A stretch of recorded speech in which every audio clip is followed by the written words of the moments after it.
بسم اللہ الرحمن الرحیم۔ ایک بزرگ شخص جن کے من میں خیال آیا میرے حضور کے بارے میں۔ حضور اکرم نے فرمایا قیامت کے دن جب میری امت کا حساب کتاب پیش کیا جائے گا، میں اس وقت تک میزان کے قریب رہوں گا جب تک میری آخری امتی کا فیصلہ نہیں ہو جائے گا۔ اسی خیال میں اس بزرگ اللہ والے نے ایک چور کو کس طرح معاف کیا۔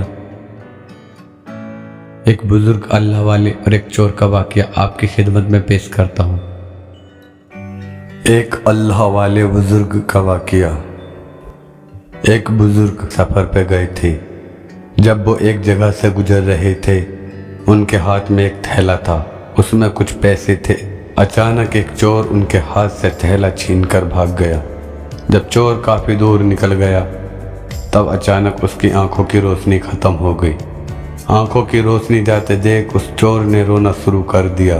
جب لوگوں نے چور سے پوچھا بھائی کیا ہوا، تو کہنے لگا میں نے ایک آدمی کا تھیلا چھینا ہے، وہ کوئی بڑا اللہ کا قریبی بندہ لگتا ہے۔ میری آنکھوں کی روشنی چلی گئی، خدا کے لیے مجھے اس کے پاس پہنچا دو تاکہ میں اس سے معافی مانگ سکوں۔ جب لوگوں نے پوچھا کہ ایک قصہ یہاں پیش آیا تو کہنے لگا فلاں نائی کی دکان کے قریب پیش آیا، لوگ اس کے پاس دکاندار پہ لے گئے۔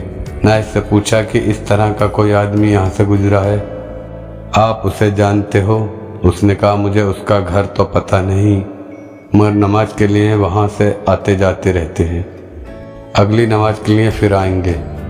لوگ انتظار میں بیٹھ گئے۔ وہ بزرگ اپنے وقت پر تشریف لائے۔ لوگ اس چور کو ان کے پاس لے گئے۔ اس چور نے جا کر ان کے ہاتھ پاؤں پکڑ لیے کہ مجھ سے غلطی ہو گئی، گناہ ہو گیا، نادم ہوں، شرمندہ ہوں، میری آنکھوں کی روشنی چھن گئی، آپ اپنے پیسے واپس لے لیجئے اور مجھے معاف کر دیجئے تاکہ اللہ تعالیٰ میری آنکھیں ٹھیک کر دے۔ وہ بزرگ کہنے لگے میں نے تو تجھے پہلے ہی معاف کر دیا تھا۔ یہ سن کر چور بڑا حیران ہوا، کہنے لگا حضرت میں تو آپ کا تھیلا چھین کر بھاگا اور آپ کہتے ہیں کہ معافی مانگنے سے پہلے ہی معاف فرما دیا۔ وہ فرمانے لگے میرے دل میں کوئی بات آ گئی تھی۔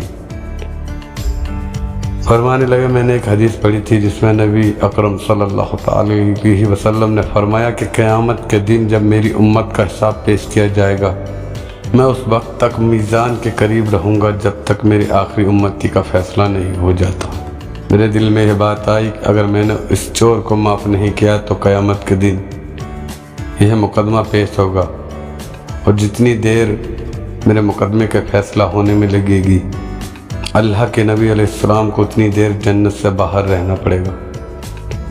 اس لیے میں نے معاف کر دیا کہ نہ تو میں مقدمہ پیش ہوگا اور نہ میرے محبوب کو جنت میں آنے میں دیر لگے گی۔ وہ جلد جنت سے تشریف لائیں گے۔ دوستو، اللہ اور اس کے نبی، اس کے رسول کو چاہنے والے بہت چھوٹی چھوٹی باتوں کو سوچ کر چلتے ہیں۔ وہ چھوٹی چھوٹی باتوں میں اپنے آپ کو گناہ عظیم ہونے سے بچاتے ہیں۔